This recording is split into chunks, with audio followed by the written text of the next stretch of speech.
Have you ever struggled with knee pain, particularly in the front of the knee, right below the kneecap?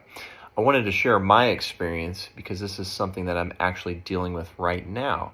Even though I'm a physical therapist, we still run into injuries and pain. But I have a history of something called Osgood-Schlatter's disease, which is actually an issue with this particular tendon. Now that I'm a grown adult, I sometimes get a little bit of knee pain there. And I'm going to show you a few strategies of what you can do to help with this. The first thing that we need to think about is if it's inflamed or not. So if it is hot and swollen, you definitely don't want to do a lot of aggressive exercise or massage or anything like that. We want to do a lot of ice compression, get the area to calm down. But often cases with this type of issue at the tendon, it's just irritable, and we actually need to do some hands-on treatment to get it moving a little bit more. That can help decrease the pain, but then also figure out some specific exercises. So I'm going to show you a little bit about that tendon and what you can do. So this is my left knee, and you can see the kneecap right here at the top. And then down here, it goes into a soft area. That's the patellar tendon. And then right here is the tibia, so the tibial tuberosity.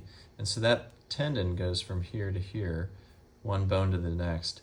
And what I do when I'm looking for tenderness is I poke around and see if I can find any. And so for me, I'm really tender right at the distal part of that tendon where it attaches to the bone.